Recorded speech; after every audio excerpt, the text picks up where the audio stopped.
Bom dia, pessoal, professoras, professores. Chegamos à nossa aula número 8, Explicações Universais e Probabilísticas, as leis e seu papel na explicação científica. Meu nome é Clara e estaremos juntos nessa hora, aqui nesse nosso projeto em andamento. Então, diante das dificuldades reais, né, às vezes de resistência dos alunos em se envolver com algumas questões, ou até da própria família, eu pensei a gente sempre perguntar, né? Mas por que estudar ciências naturais? Para quê? Para que se estuda isso? Mesmo porque a gente também, na nossa formação, eu acredito, pelo menos isso aconteceu comigo, é, tive resistência não por preconceito, crença, nada, mas assim, por dificuldade, às vezes, na própria disciplina, ou então de não conseguir enxergar um significado para estudar aquilo. Quantas vezes a gente nos perguntou, para que estou estudando isso? Para quê? Vou fazer o que com isso? Então, eu acho que entender por que se estuda certas disciplinas, a importância que essas disciplinas têm na nossa vida, me parece importante. Então, assim, quais são os principais objetivos das ciências naturais, né?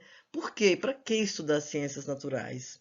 Então, a primeira questão que eu coloco, tem N outras, mas essa, né, é para explicar os fenômenos do mundo físico, o que nos cerca, a vida, a morte, de onde viemos, para onde vamos, por que a lua muda de tamanho no céu, quem são as estrelas, enfim, e até do nosso dia a dia. Então, entender que estudar ciências naturais tem um significado na nossa vida aqui. Não precisa nem ser as coisas distantes lá do céu ou do fundo do mar, no nosso dia a dia. Então, é, nossos colegas, meus colegas anteriores abordaram a questão dos exemplos como a febre puerperal, as limitações da capacidade elevatória das bombas, a transmissão da luz pelas leis da ótica, entre outros, ótica geométrica, entre outros, mas tem coisas do nosso dia a dia bem próximas de nós que a gente também pode usar como exemplo. Mas na sequência das aulas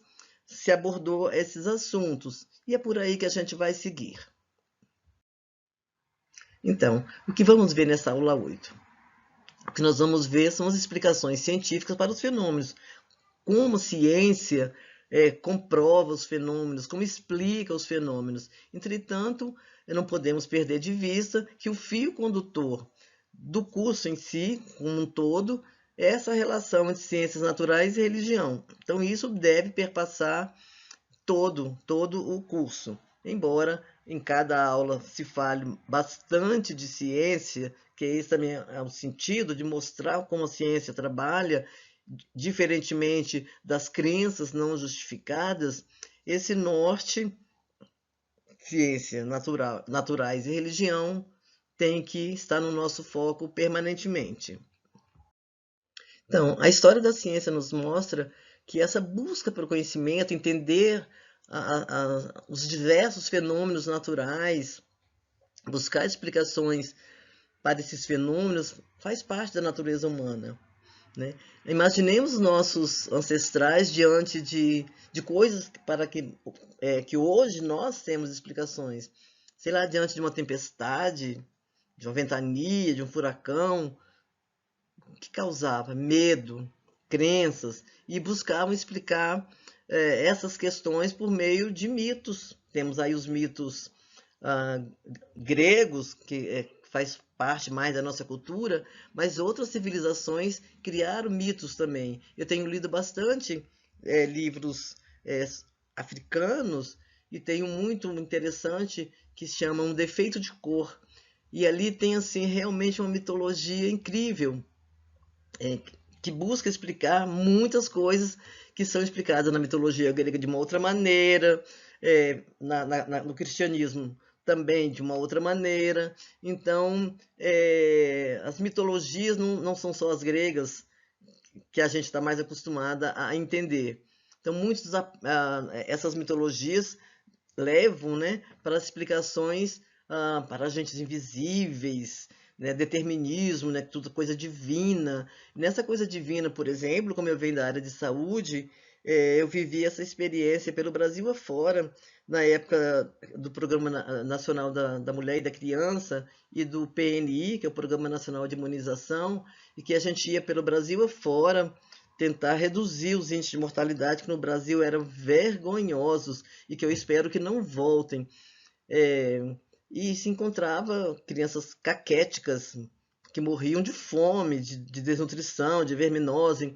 E a gente ia nesses lugares e as explicações eram tão conformistas, assim do tipo, ah, foi a vontade de Deus, essa criança não era desse mundo, ela era tão linda que não era desse mundo, era a vontade de Deus. Na vontade não é, na verdade não era a vontade de Deus, né? Eram as condições miseráveis, era a falta de comida que essas crianças morriam. Crianças, a gente chama de mortalidade infantil, crianças que morrem antes de 1 ano de idade, até 1 ano de idade, né? Toda criança.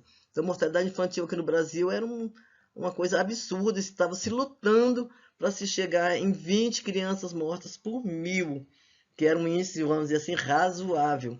Quando em outros países avançados, inclusive Cuba, que falam tão mal de Cuba, Cuba já naquela época era 12 crianças que morriam em 1000 e o Brasil era muito mais acima de 20. Então esse determinismo, esses desígnios de Deus para certos fenômenos perpassavam os nossos ancestrais, não tão distantes, porque anos 80 foi logo ali, né? E nós, ainda hoje, quando se discute, por exemplo, hoje, a questão das vacinas, vemos isso se repetindo, então dá uma sensação terrível de que, meu Deus, estamos voltando para a Idade Média. Assim, é um sentimento bastante difícil. E para mim, assim, para nós que viemos da área de saúde, isso é totalmente muito doloroso, porque a gente viu mudanças na qualidade de vida e da mortalidade da população brasileira.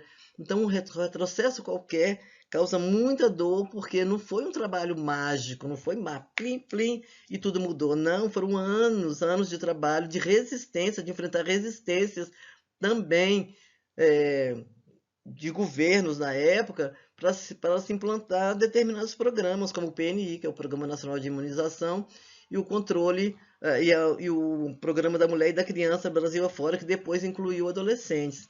Então, ver um retrocesso dessa natureza dói muito, mas parece que a perplexidade, crenças, mitos, não ficaram só lá atrás. Algumas coisas passaram, se explica, se aceita, mas outras não, está aqui. Estamos vendo o Covid aí agora. Falarei mais tarde, eu acredito, da revolta das vacinas do Rio de Janeiro. A gente está vendo se reproduzir uma coisa que se achava ficou no passado, mas não ficou. Não ficou, infelizmente. Então, neste e nos próximos 2 slides, eu vou passar rapidamente, né, para mostrar que essa questão da natureza, peculiar da natureza humana, de querer conhecer as coisas, né, as causas das coisas, foi pensada por vários filósofos, não só esse que eu estou trazendo aqui, que é o Hobbes, que na verdade é mais ligado às ciências políticas, né, na área de humanas, mas tem o capítulo 12 do Leviatã, que é um livro bem conhecido do Hobbes, e que tem o capítulo 12 que é exatamente sobre religião e Estado. Então, eu só trouxe assim como ilustração, vou passar bem rápido aqui e vocês podem depois ver com mais calma.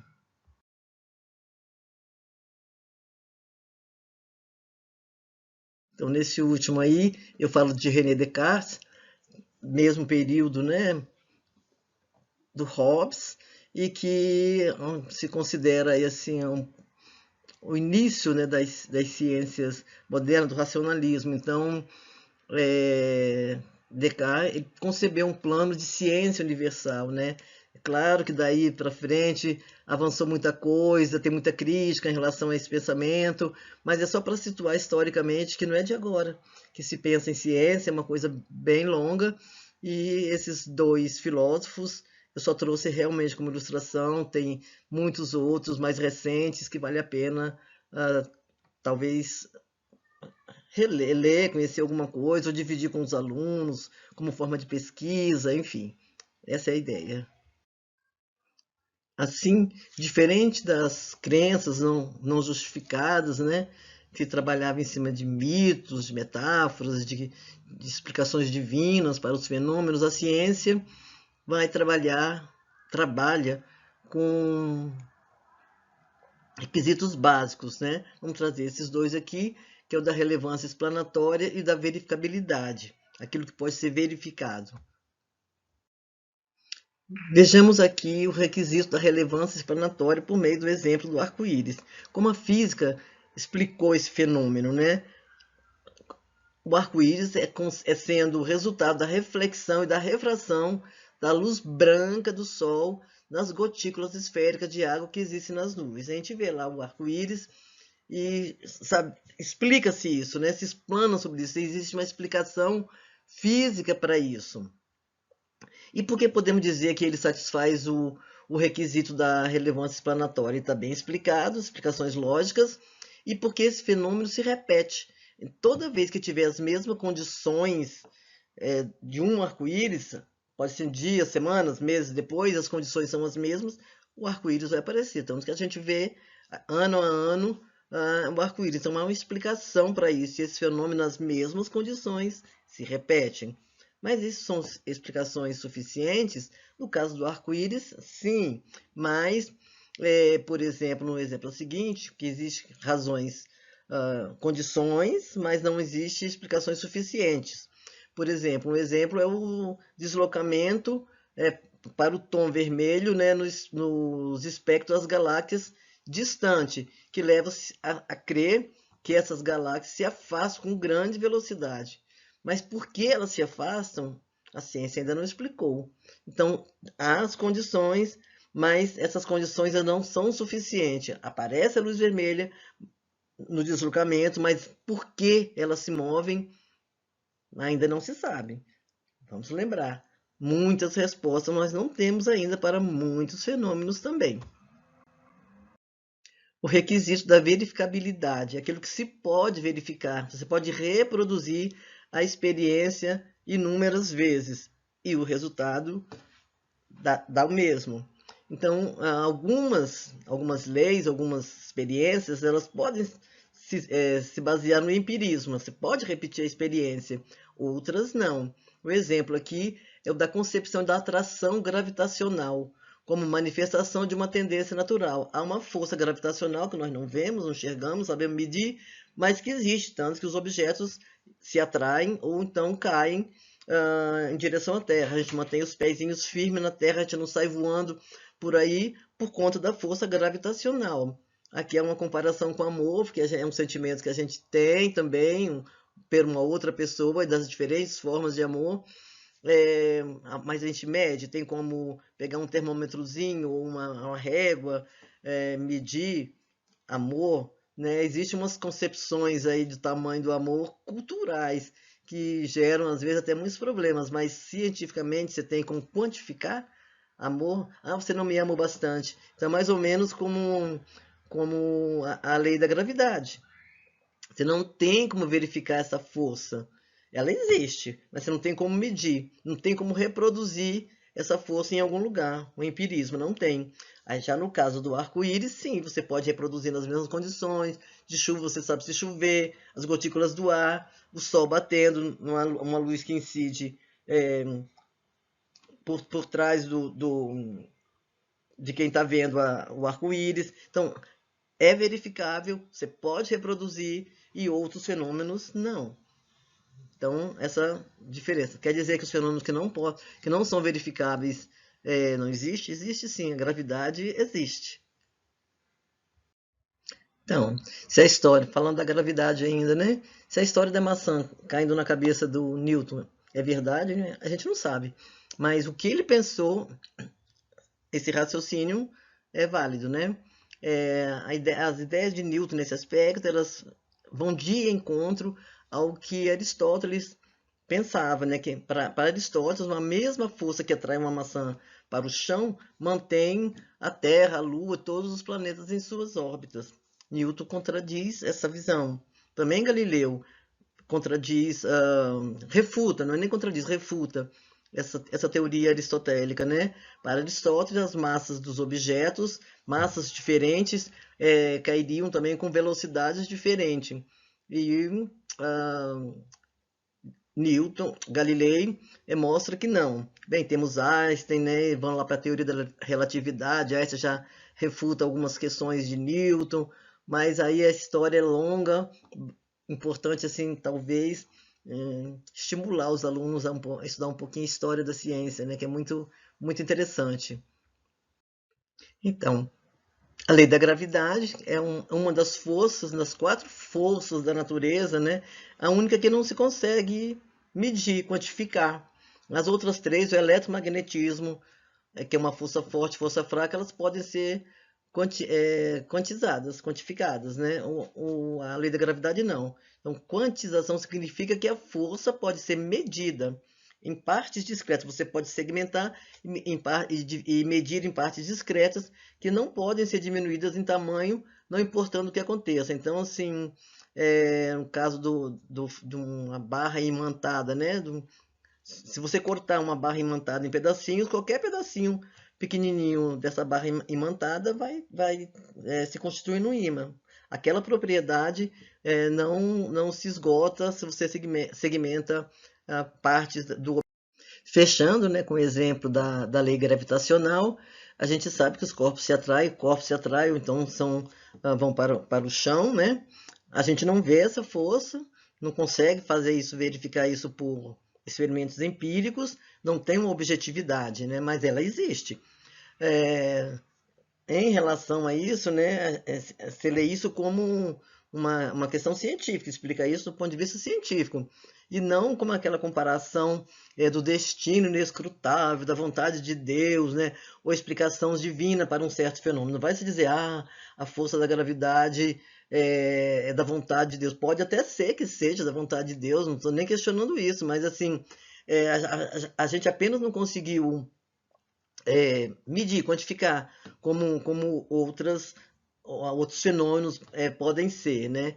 Então, algumas experiências, entretanto, já se avança um pouquinho que em relação à gravidade, já tem alguns planetas que têm gravidades diferentes e aqui na própria Terra há locais em que há uma força, uma gradação diferente, então não se consegue medir ainda, mas tem. Então, que tudo seja explicação divina, que tudo seja da vontade de Deus, tudo bem, não se questiona isso, mas que se pode determinados fenômenos se quantificar, se medir, se verificar, se reproduzir, é uma coisa, né? E não, por exemplo, como eu dei o exemplo lá atrás das crianças que morriam por vontade de Deus, porque eram lindas demais, não eram anjinhos, não eram desse mundo, não, tinha explicação, é só essas crianças terem comida, saneamento básico, vacinas, cuidados, que não vão morrer antes de 1 ano de idade, pré-natal para as mães, então, algumas explicações não são da natureza divina, não, nós já temos respostas, é isso que diferencia, se basear, se fundamentar em dogmatismo, em crenças não justificadas e buscar resposta, né? A gente não pode como se diria, a ciência não se contenta numa explicação, foi a vontade de Deus. A ciência continua em busca dessas respostas, porque tudo que está aí existe. A lei da gravidade, um homem não inventou, nada, está tudo aí. O que a ciência busca fazer é entender esse mundo, esse contexto, esse entorno, esse planeta, e agora até fora desse planeta, busca conhecer os fenômenos que nos cercam. É só isso, não se contenta com uma resposta pura e simples dogmática. Foi a vontade de Deus. Fosse assim, a gente estava morrendo sei lá, de tuberculose, de hanseníase, de tantas doenças que hoje são controladas, né? Essa é a grande questão da ciência, não se contentar com respostas simples. Pode contentar algumas pessoas, a ciência não. Os exemplos do arco-íris e da lei gravitacional foi um mote, vamos dizer assim, para a introdução da discussão sobre leis universais, né? O que se quis demonstrar no caso do arco-íris, que todos os dois requisitos, né, o da relevância explanatória como o requisito da verificabilidade, eles estão presentes, né? Porque o fenômeno ele pode ser reproduzido, ele se presta a uma experimentação, a uma demonstração empírica. O caso da gravitação, não, né? Tem uma afinidade universal e que não pode ter um poder explanatório. Como nós vamos explicar isso, né?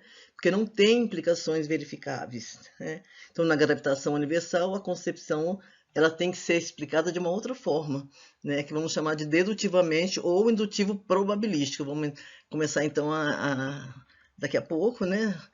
A falar das leis probabilísticas, né? Então, em síntese, os dois requisitos, tanto relevância explanatória e verificabilidade, eles não são independentes, né? Então, aquilo que não pode ser explicado dessa maneira, a ciência encontra outras maneiras de explicar. Então, nada melhor do que exemplos para ilustrar o que nós estamos chamando de leis universais. Então, o advérbio sempre é importante se observar, né? Os exemplos aqui, sempre que a temperatura de um gás aumentar e a pressão for constante, o volume vai aumentar.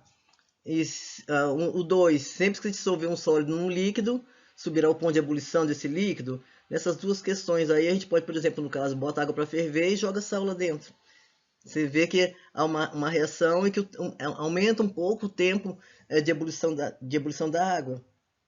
A água ferve a 100 graus. Essas coisas que a gente sabe que são sempre, né? Eu já tinha dado o exemplo da barra imantada, então se você segmentar uma barra em 1000 pedacinhos, cada pedacinho vai ser um ímã, não perde a propriedade. Então, é isso que nós chamamos de leis universais, em contraposição, que nós veremos adiante, com as leis probabilísticas. Então, dando continuidade à questão das leis universais, vamos ver também as generalizações acidentais, né? Nas leis universais, os enunciados de forma universal pressupõem uma conexão uniforme, a mesma, entre os diferentes fenômenos empíricos, ou entre diferentes aspectos de um fenômeno empírico. Uai, mas lei universal só não se presta ao empirismo? Vamos lembrar do experimento da água, né? Você pode botar água para ferver e jogar o sal lá dentro, e você pode fazer isso, né? Alguns não se prestam a isso, mas alguns sim. Então a reação vai ser sempre a mesma, nas mesmas condições, né? Então significa sempre que um fenômeno F, sem exceção, ocorrerão certas condições de outra espécie G. Então nem todo enunciado com essa fórmula universal, ainda que verdadeiro, pode ser classificado como leis da natureza. Nem todos, né? Vejamos. Vamos de novo para o exemplo. Vamos falar de generalizações acidentais. O exemplo, todas as rochas nessa caixa contêm ferro. Bem, no caso, F é a condição de ser rocha, é uma rocha. E G, aquela rocha contém ferro. Mas isso não se enquadra na classificação de lei, não é uma lei. Mas de uma asserção do tipo assim, acontece ser o caso de, nesta caixa, ter uma rocha que contém ferro. Podia ser uma rocha que não contenha ferro. Então, o que se quer ressaltar é que nem toda lei científica são dessa natureza. Há outras leis, há leis probabilísticas e explicações baseadas nelas, né? Então, pode ser a possibilidade de que nessa caixa, aquela rocha tenha ferro, mas não é certo que tem rocha de todas as maneiras. Então, o fato de estar aquela rocha naquela caixa não significa que sempre uma rocha numa caixa contém ferro. Então, para isso, há outras explicações, as leis probabilísticas, né? E as explicações que são baseadas nessas leis probabilísticas. Vamos partir para outro tipo de explicação científica. Vamos sair da questão das leis universais, né? Que é a explicação dedutivo-nomológica. A nomologia é a ciência da lei, ou a técnica de se normatizar os fenômenos. Então, no modelo hipotético dedutivo de explicação, apresentado como alternativa segura ao indutivismo, propõe-se que uma explicação científica ela seja construída de tal forma, né, os enunciados sejam de tal forma, que promova a dedução de um explanando, a partir de certas premissas denominadas explanum. O fenômeno explanando é o fenômeno a ser explicado. E o que o descreve é a sentença explanando. Parece confuso?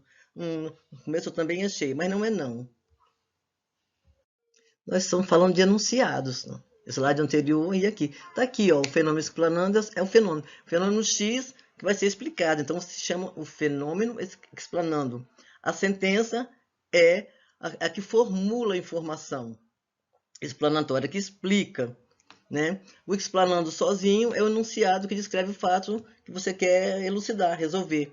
E o explanans é o conjunto dessas sentenças todas que vão promover a explicação do fato em questão. Parece confuso, né? Olha, sinceramente, eu me enrolei também um pouquinho, sabe? Mas depois foi ficando mais claro. É só uma questão de tempo e de uso. Eu gosto do que Laplace diz, né? Que a teoria da probabilidade nada mais é do que o cálculo do bom senso. Eu gosto também de que o que Voltaire fala que o bom senso é bem raro. Ai, pior que é, né? Às vezes é. E aí dentro da matemática, a teoria da probabilidade é o ramo da matemática que cria, desenvolve e, em geral, pesquisas modelos que podem ser utilizados para estudar experimentos ou fenômenos aleatórios. Disse, inclusive, que a probabilidade é a teoria das incertezas. Você não tem certeza nenhuma, você tem probabilidade. É possível que, por exemplo, você pode olhar para o céu e acha, acho que vai chover. Leva ou não leva sombrinha? Ontem choveu, está na época da chuva, então a probabilidade de que chova é bem alta. Melhor levar sombrinha. E por aí vai, coisas do dia a dia. A loteria está acumulada. Nossa, sei quantos milhões.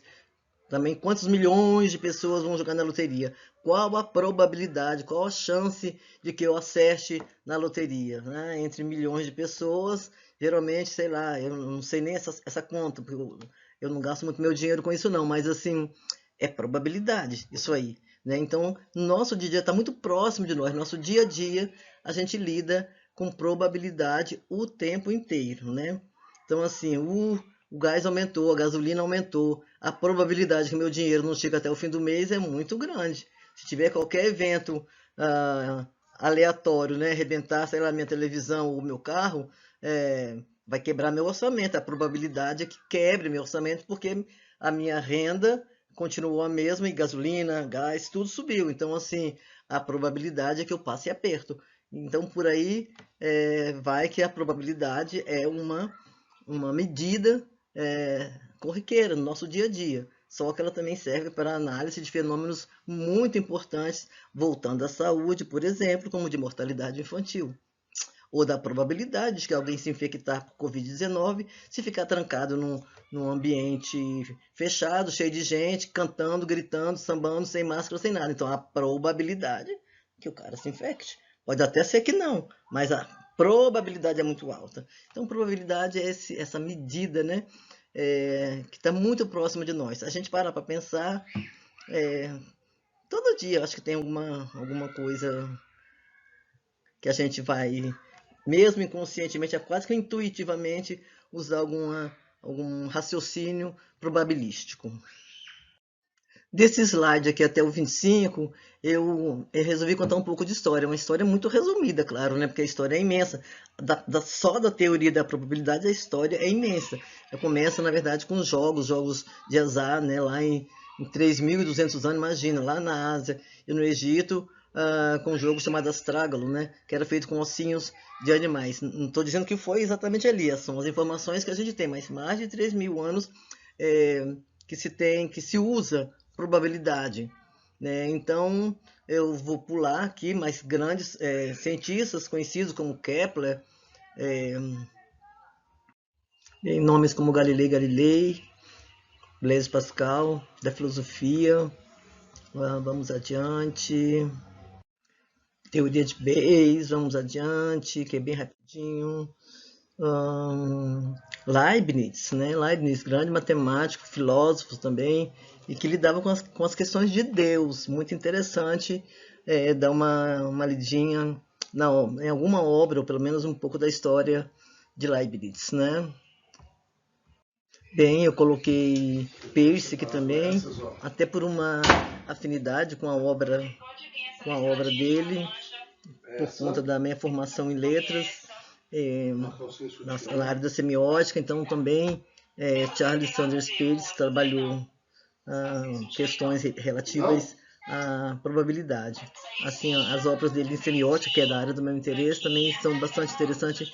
Olha, eu achei difícil pra caramba no começo e até hoje eu tenho muitas dúvidas, mas é um autor, né, um cientista muito completo, que vale a pena também quem for de outras áreas, da linguagem, da semiótica, também conhecer um pouquinho da obra de Peirce. Então, vamos ver um pouquinho dos fundamentos das explicações probabilísticas, né? A gente já viu as leis estritamente universais, né? Vamos lembrar da gravidade, da água que ferve a X graus, enfim. E falamos também que outros eventos eles são estudados, analisados com base nas leis probabilísticas. Então, de novo, trazendo um exemplo, vamos usar o exemplo do sarampo, mas pode ser qualquer outra doença contagiosa, né? Como a Covid-19, a ebola, rubéola, enfim. Então, um exemplo, por exemplo, um irmão que adoece uma semana e na semana seguinte o outro irmão adoece. Então, a probabilidade é que um irmão tenha contagiado o outro, né? Há uma conexão entre os eventos. Um irmão adoece, logo a seguir, dias depois, o outro também adoece, e as doenças elas têm o chamado tempo de incubação. Então, dentro daquela margem de tempo de incubação, um irmão pode contagiar o outro. Isso não quer dizer que sempre que alguém tiver o contágio com outra pessoa com doença contagiosa vai adoecer. Outras variáveis entram nas análises de contaminação. Mas a probabilidade de que uma pessoa infectada com determinada doença infecte outra nas condições sanitárias não adequadas é muito alta. Então, a ideia de alta e baixa ou média probabilidade. Então, tem que haver uma conexão. Então, o que se faz é ligar o evento explanando a uma ocorrência anterior. Olha o explanando de volta aí, viu? Lá atrás a gente tinha visto, né? Então, probabilidade, então, não é uma certeza. A palavra probabilidade, tinha copiado aí a etimologia da palavra, mas não vou entrar nesse detalhe. A gente pode olhar probabilidade, etimologia, e encontra lá o significado original do termo. Mas probabilidade não trabalha com certeza. Já falei lá atrás que as teorias da probabilidade são as teorias da incerteza, o que não quer dizer que sejam ruins, mas pelo contrário. Foi um grande achado se trabalhar essa teoria das incertezas para se analisar eventos muito importantes, né? Então, a única certeza que se tem, no caso, por exemplo, do sarampo ou da Covid, que seja, é que uma pessoa que teve contato com outra tem alta probabilidade de adoecer, né? Então, nesse caso, o explanans, ou seja, o evento, consiste na própria lei probabilística, né? Então, as características da lei probabilística da explicação dedutiva monológica tem que se observar que na inferência dedutiva das premissas verdadeiras, a conclusão é invariavelmente verdadeira, sempre será verdadeira. Então, João estava com sarampo, o irmão de João entrou em contato com João, na semana seguinte apareceu com febre, logo o irmão de João se contaminou. Então, são premissas verdadeiras que têm que ter uma conclusão também verdadeira, né? O princípio da lógica, inclusive. Assim, na probabilidade, sempre é possível que os enunciados explanam sejam verdadeiros, sem que o explanando, o evento em si, seja, né? Então, alguém pode estar em contato e não ficar doente, ou é grande a possibilidade de entrar em contato com alguém contaminado e ficar doente, mas não é uma certeza. Então, podemos assim resumir: o explanam implica o explanando, não como uma certeza dedutiva, mas com uma certeza aproximada ou com uma alta probabilidade. Uns exemplos de argumento explanatório é a alta probabilidade para pessoas expostas ao sarampo, Covid, ebola, etc., apanharem a doença, né? Pessoa X se expôs à doença, pessoa X apanhou a doença. É uma probabilidade, não é uma certeza. Mas essas possibilidade, essa probabilidade, ela dá margem a que se tome medidas preventivas, no caso de doenças, né, muito acertadas. Então, a probabilidade não é para ser ignorada. Se há a probabilidade de alguém se infectar, medidas sanitárias têm que ser tomadas. Eu trabalhei na época do ebola, do cólera, do ebola e do H1N1. Eu estava trabalhando na área de portos, aeroportos e fronteiras, da Anvisa. Então, assim, o que nós usamos, que nós chamamos de barreira sanitária.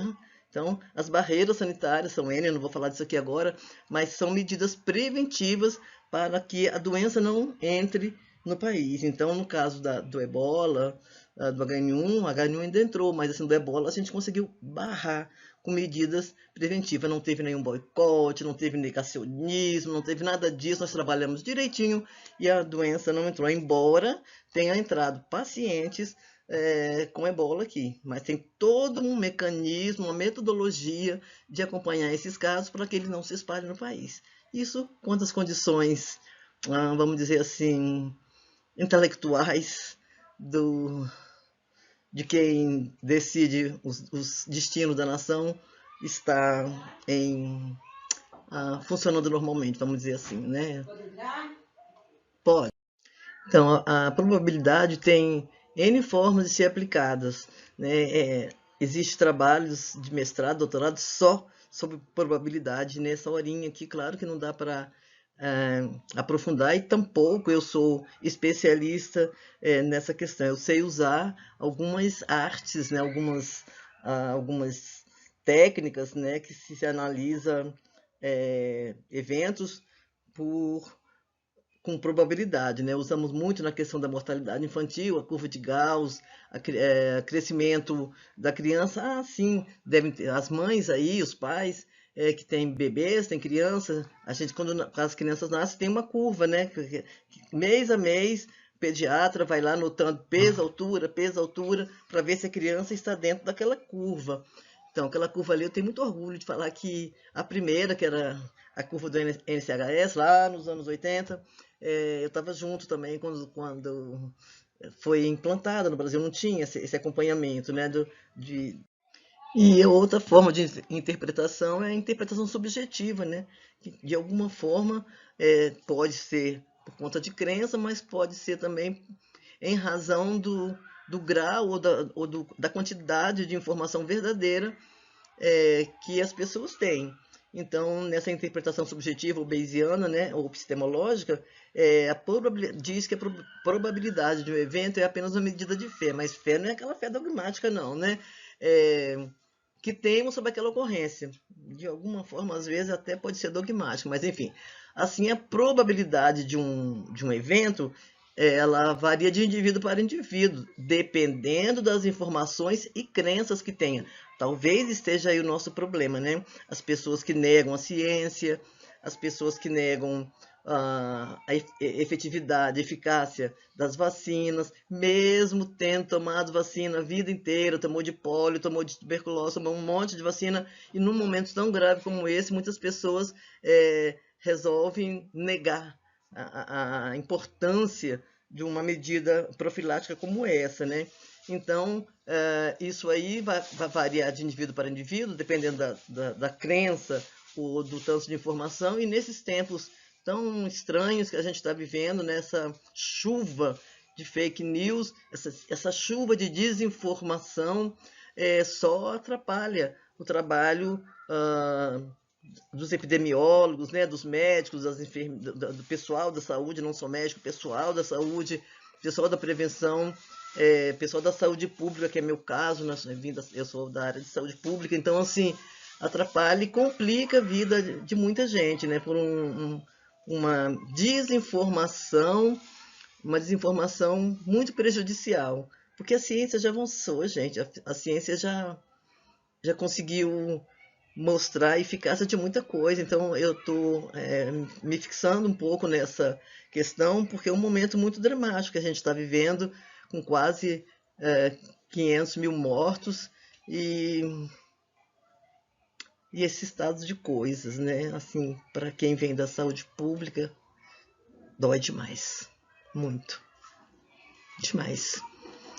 Então, Voltemos aqui, deixa as emoções pro lado de lá, mas dá vontade mesmo de chorar, viu? Porque é muito triste. Essa interpretação maleável, ela permite discutir conceitos como a probabilidade de um evento passado ter ocorrido ou a probabilidade de uma pessoa ter cometido um crime. Vamos dizer assim, pô, aquele cara lá era isso, era aquilo, aquilo outro, tinha arma, estava no local, não tem álibi, não sei o quê. Então, assim, probabilidades das coisas acontecer. Então, a probabilidade fazem parte das pessoas, né? Às vezes para o bem, às vezes para não tão bem assim, como no caso do negacionismo. Vamos pensar nisso? Então, aqui temos mais alguns exemplos, né? Probabilidade para quê? Para que eu vou aprender a fazer os cálculos probabilísticos que são realmente fáceis, né? Uma parte, percentagem, enfim, né? Mas eu vou usar em quê? Para quê, né? Aquela pergunta lá atrás, né? Então, é para modelar matematicamente conceitos como incerteza, risco, chance, possibilidade, verossimilhança, perspectiva e até mesmo sorte, uma vez que a probabilidade, os estudos iniciais, a história conta que foi nas questões de jogos, nos jogos, né? É, a utilidade em outros campos veio depois. Então, até nisso. Risco. Nós trabalhamos muito com a ideia de risco, né? Então, o risco de alguém adoecer nessa circunstância é alto, médio, baixo, enfim, né? E essa incerteza não quer dizer que ela é inútil, muito pelo contrário, só está dizendo que é incerta, mas que a medida importante é se naquelas condições essa incerteza é alta, baixa, média, então é isso que vai desenhar as medidas preventivas no caso de saúde, né? Eu só estou usando muito caso de saúde, mas a probabilidade não se usa só nessa área, não é só aí. Né? Claro, eu falei que é nos jogos, na loteria, onde foi. Estou usando muito da saúde como uma forma de ilustrar. Aqui estão alguns exemplos que podem ser usados, é, tem outros, enfim, né? Então, a teoria da probabilidade, ela é um modelo, a gente já falou, né? É um modelo, e modelo não são a realidade, não é a verdade, é um modelo. Em cima de modelos, você desenha ou analisa ou toma alguma decisão, né? Eles são úteis porque eles simplificam a realidade para que a gente possa entender. Então, se está vendo um evento X com aquela outra característica, você junta essas características, vamos chamar assim, ou variáveis, né? Variáveis de risco, por exemplo, quais são as variáveis de risco de X acontecimento se repetir? E você sintetiza isso em algum modelo para tomar decisões, né? Então, tem modelos amostrais, por exemplo, o censo, né? O censo não vai fazer de todos os brasileiros, o censo, se é que vai ter esse ano, né? Infelizmente, é uma medida importantíssima para as questões econômicas, de políticas no país, tomara, né? Mas o censo não pega todos os brasileiros, faz por amostragem, por exemplo, né? Então, existem outros mecanismos e os modelos de análise de risco, por exemplo, são altamente complexos, né? São muito interessantes, mas altamente complexos. Então, a probabilidade tem uma função disso aí que a gente acabou de falar, né? De simplificar a realidade para que se possa tomar medidas preventivas em caso de saúde ou outras medidas, até prospectivas, né? A possibilidade que haja muito ouro na Serra Pelada. Então, assim, isso não vem assim da cabeça, isso não vem do nada, né? Isso vem de indicadores, né? Indicadores que vão mostrar que naquele local X tem alta probabilidade de ter ouro, urânio, seja lá o que for, né? Então, é isso aí, né? Então, vamos pesquisar, gente? Vamos pensar junto como trabalhar mais essas questões, né? Eu tenho algumas dicas, né? Vocês podem trabalhar a questão da probabilidade na saúde, no risco, nos esportes, na economia, na loteria. Que tal? Vamos? Ó, tem uma surpresinha no final. É só para aproximar os meninos, né? Principalmente as meninas agora também estão jogando futebol. Então trabalhe, por exemplo, com a ciência do futebol. Futebol é ciência, pode trabalhar com probabilidade. Tá aí, ó, um exemplinho. Eu espero que eu tenha contribuído um pouco com esse projeto, com vocês, e estou aqui à disposição, né, para perguntas futuras, se houver, e os exercícios que serão postados depois, né? Agradeço demais essa oportunidade e um grande abraço para vocês. Olha, se vacinem, tá ok? Vacinem. Não, tá ok, não gosto. Só se vacinem.